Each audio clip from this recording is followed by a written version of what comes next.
Hello, I'm Nilanjan Ghosh, Chief of the Lymphoma Division at Levine Cancer Institute in Charlotte, North Carolina. Thank you for having me.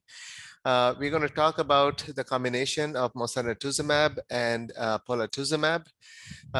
In preclinical studies, the combination of the CD20, CD3 bispecific antibody, mosunetuzumab, with the CD79B antibody drug conjugate, polatuzumab vedotin, has demonstrated increased efficacy compared to either agent alone, showing synergistic anti-lymphoma activity and in a mouse xenograft model. There are no clinical studies that I'm aware of that are directly comparing the effectiveness and safety of mosunetuzumab plus polatuzumab compared to either of the single agents in a randomized fashion. But if we look at the results from the single agent mosunetuzumab study, the GO29781 study, they used step-up dosing for mosunetuzumab. And when we look at the dose of 1 milligram, 2, 60, and 30, which is sort of the RP2D of mosunetuzumab in the combination with polatuzumab study as well. So when we look at that single agent dose, the overall response rate is about 41% and complete response rate is in the mid 20s, I believe 24%. So, and then if we look at single agent polatuzumab from one of the earlier phase 1 studies, when we look at the dose of 2.4 milligram per kg in DLBCL, the overall response rate for polatuzumab is in the mid 50s, I think 56%, and the complete response rate was fairly low at in the teens, I think 16%. In the mosunetuzumab plus polatuzumab study, the polatuzumab dose was lower at 1.8 mg per kg.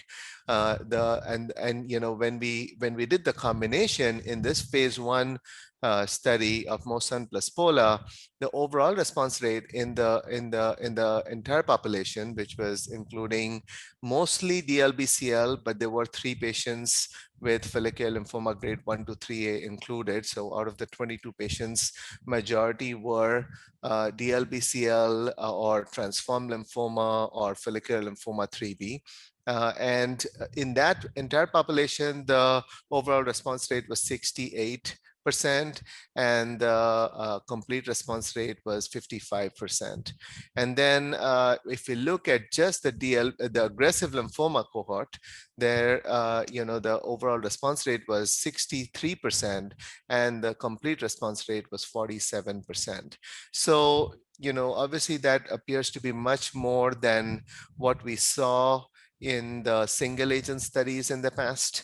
Of course, it's not really fair to compare across trials because of differences in patient population. And also many of the phase 1 studies have different doses and there's escalation.